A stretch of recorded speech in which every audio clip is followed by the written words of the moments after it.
युद्ध के मैदान में एक ऐसा क्षण आया जब समय रुक गया था। कुरुक्षेत्र की धूल भरी जमीन पर खड़े अर्जुन के हाथ कांप रहे थे और उनका गांडीव धनुष भारी लग रहा था। सामने खड़ी थी कौरव सेना, जिसमें उनके अपने गुरु, चचा और भाई शामिल थे। ये वो पल था जब महाभारत का सबसे महत्वपूर्ण संवाद शुरू होने वाला था। अर्जुन ने कृष्ण की तरफ देखा और कहा, हे माधव, मैं इन सबको कैसे मार सकूं? ये तो मेरे अपने लोग हैं। भीष्म पितामह ने मुझे गोद में खिलाया है, द्रोणाचार्य ने मुझे धनुर्विद्या सिखाई है। इस युद्ध में जीत का क्या फायदा अगर अपनों को खोना पड़े? उनकी आवाज में दर्द था, कन्फ्यूजन था। वो वॉरियर जो कभी किसी से नहीं डरा था, आज अपने ही इमोशंस के सामने हार मान रहा था। कृष्ण मुस्कुराए। उनकी आंखों में एक अजीब सी चमक थी। अर्जुन, तुम सिर्फ शरीर को देख रहे, वो आत्मा को नहीं। आत्मा अमर है, वो कभी मरती नहीं। जैसे इंसान पुराने कपड़े उतारकर नए पहनता है, वैसे ही आत्मा एक शरीर छोड़कर दूसरा अपनाती है। उनकी आवाज में एक डिवाइन अथॉरिटी थी जो अर्जुन को पहले कभी महसूस नहीं हुई थी, लेकिन अर्जुन का मन अभी भी शांत नहीं हुआ था। कृष्ण, तुम कहते हो कि मैं अपना कर्म करूं, लेकिन ये कर्म तो पाप लग रहा है। इतने सारे लोगों की हत्या करना, ये कैसे सही हो सकता है? उनके चेहरे पर डेस्परेशन साफ दिख रही थी।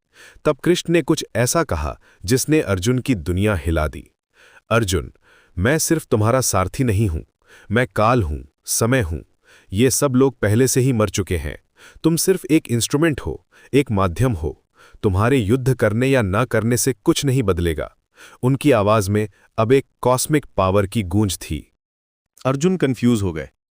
तुम क्या कह रहे हो कृष्ण? मैं समझ नहीं पा रहा। उन्होंने अपना सिर हिलाया। अगर तुम सच में भगवान हो तो मुझे अपना असली रूप दिखाओ, मुझे प्रूफ चाहिए। कृष्ण की मुस्कान और भी गहरी हो गई।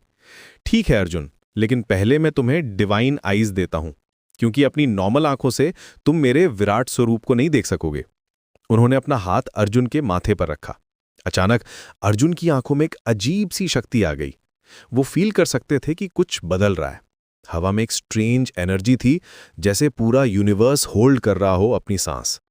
और फिर कृष्ण ने अपना विराट रूप दिखाया। अर्जुन की सांस रुक गई।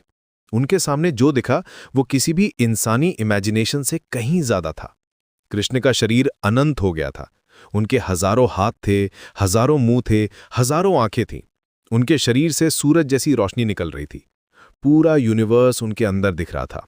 स्टार्स, प्लैनेट्स, गैलेक्सीज, सब कुछ कृष्ण के विराट शरीर का हिस्सा था। यह सिर्फ एक विजन नहीं था, ये रियलिटी का अल्टीमेट ट्रूथ था। लेकिन सबसे डरावना सीन अभी बाकी था।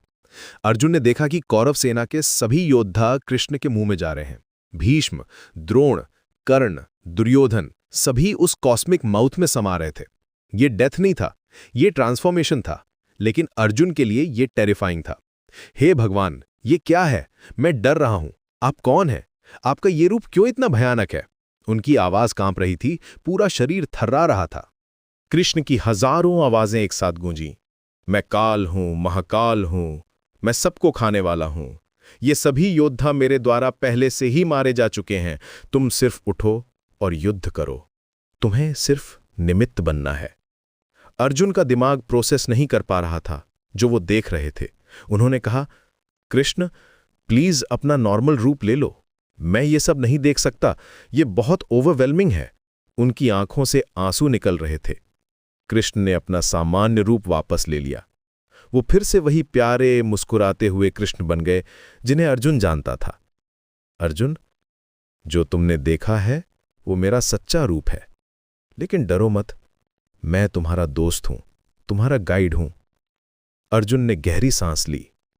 कृष्ण, अब मैं समझ गया हूं, आप सिर्फ मेरे सखा नहीं हैं, आप पूरे यूनिवर्स के मालिक हैं। लेकिन एक बात बताइए, अगर सब कुछ पहले से ही डिसाइडेड है तो मेरी चॉइस का क्या मतलब है? कृष्ण ने समझाया, अर्जुन, डेस्टिनी और फ्री विल दोनों एग्जिस्ट करते हैं। हां, ये युद्ध होना था, ये लोग मरने वाले थे, लेकिन तुम्हारी चॉइस ये है कि तुम अपना धर्म फॉलो करोगे या नहीं। तुम वॉरियर हो, क्षत्रिय हो, तुम्हारा धर्म है राइचियसनेस के लिए लड़ना। लेकिन कृष्ण, अर्जुन ने पूछा, अगर मैं युद्ध में किसी को मारूंगा तो क्या मुझे पाप लगेगा?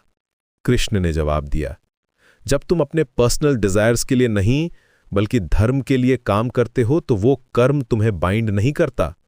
तुम्हें सिर्फ अपना कर्म करना है, रिजल्ट की चिंता नहीं करनी। यही कर्म योग है। अर्जुन को अब क्लैरिटी आ रही थी। तो आप कह रहे हैं कि मैं युद्ध करूं लेकिन अटैचमेंट के बिना? बिल्कुल सही कहा कृष्ण ने। तुम इंस्ट्रूमेंट बनो, डूअर नहीं।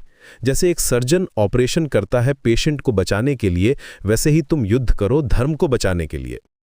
ये कॉन्वर्सेशन सिर्फ युद्ध के बारे में नहीं था, ये लाइफ के हर एस्पेक्ट के बारे में था।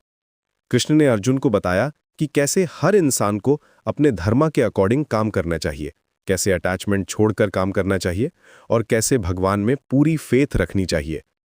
अर्जुन ने पूछा, कृष्ण, ये नॉलेज आपने सिर्फ मुझे क्यों दी? क्या ये सबके लिए नहीं है? कृष्ण मुस्कुराए। ये नॉलेज हर उस पर्सन के लिए है जो सच्चे दिल से इसे जानना चाहता है, लेकिन अभी तुम्हें इसकी जरूरत थी, इसीलिए मैंने तुम्हें दी। ये गीता का ज्ञान आने वाली जनरेशन्स तक पहुंचेगा। अंत में अर्जुन ने अपना गांडीव उठाया। उनके चेहरे पर अब कंफ्यूजन नहीं था, बल्कि डिटर्मिनेशन था। उन्होंने कहा, कृष्ण, अब मैं रेडी हूं। मैं अपना धर्म फॉलो करूंगा। आपने जो मुझे दिखाया है वो मैं कभी नहीं भूलूंगा।